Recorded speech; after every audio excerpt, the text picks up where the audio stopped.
আসসালামু আলাইকুম, welcome to Ayans cooking.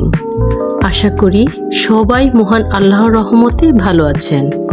এই গরমে আরও একটি নতুন রেসিপি নিয়ে হাজির হয়েছি আপনাদের মাঝে। আমার আজকের রেসিপি মিষ্টি দই।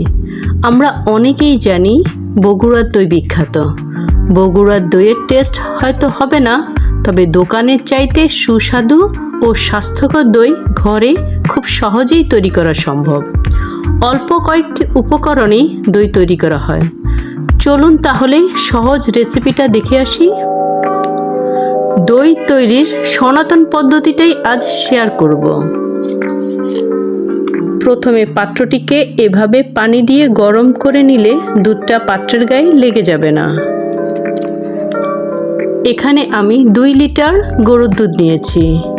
পাউডার মিল্ক নিলে ফুল ক্রিম দুধটা নিতে হবে। দুধটাকে আমি জাল করে ঘন করে নিব। দুধ জাল অবস্থায় অনবরত নাড়াতে হবে। দুধের সরটা জমতে দেয়া যাবে না। সরটাকে আমি দুধের সাথে মিক্স করে দিব, এতে দইয়ের টেস্ট বেড়ে যাবে।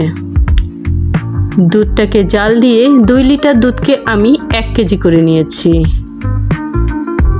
দুধটা হয়ে গেলে আমি সাইডে সরিয়ে রাখব। এখন শেয়ার করব দইয়ের কালারটা কিভাবে আনা হয়। এজন্য তৈরি করে নিব ক্যারামেল। ক্যারামেল তৈরির জন্য 1 কাপ চিনি একটি প্যানে মিডিয়াম আঁচে দিয়ে দিচ্ছি। এখানে কোনো পানি অ্যাড করব না। চুলার আঁচে চিনিটা আস্তে গলতে শুরু করবে। ক্যারামেলের কালারটা গোল্ডেন কালার আসা পর্যন্ত অপেক্ষা করতে হবে। এ সময় চুলার আঁচটা একদম লোতে রাখতে হবে। চিনির ক্যারামেলটা গোল্ডেন কালার এসে গেছে।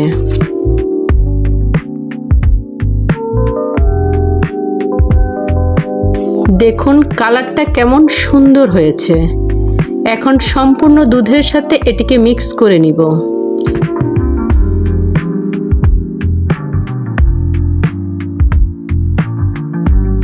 দই সেট করার জন্য আমি এই মাটির পাত্রটি নিয়েছি। যে কোনো পাত্রেই দই সেট করা যায়। আমি এখানে 1 কাপের চেয়ে একটু বেশি মিষ্টি দই পানি ঝরিয়ে নিয়েছি। পানিটা কিন্তু ঝরিয়ে নিলে দইয়ে আর কখনোই পানি জমে না।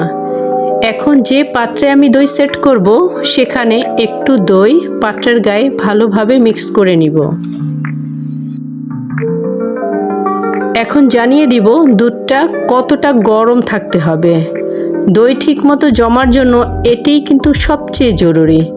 দুধের ভিতর একটি আঙ্গুল প্রবেশ করালে দুধের গরমটা যদি সহ্য করা যায়, সেটি হবে পারফেক্ট দুধের টেম্পারেচার। এখন বাকি দইটুকু আমি দুধের সাথে ভালো করে মিক্স করে দিব। খুব বেশি গরম দুধে কিন্তু দই মিক্স করা যাবে না, কেননা খুব গরম দুধে যদি দই মিক্স করা হয় তাহলে দুধটা ফেটে যাবে। এখন দুধটা আমি পাত্রে ঢেলে দিব।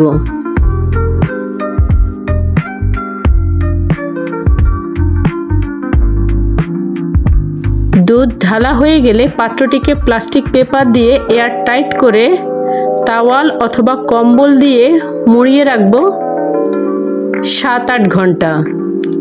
দইটা রাতে সেট হতে দিলে সবচেয়ে সুবিধা হয়। ফিরে এলাম 7-8 ঘন্টা পর। দেখুন দইটা কি সুন্দর জমে গেছে। আরেকটি টিপস শেয়ার করছি। দই জমানোর পাত্রটি কিন্তু একদম শুকনো হতে হবে, না হলে দই ভালোভাবে জমবে না। আমার কিছুটা দুধ রয়ে গেছে, তাই আমি সেগুলিকে ছোট ছোট পাত্রে সেট হতে দিয়েছি। এটার ভিডিওটি নেওয়া হয়নি।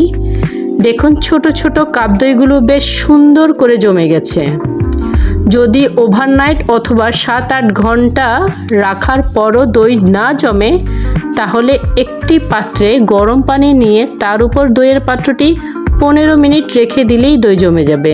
টেনশনের কোনো কারণ নেই।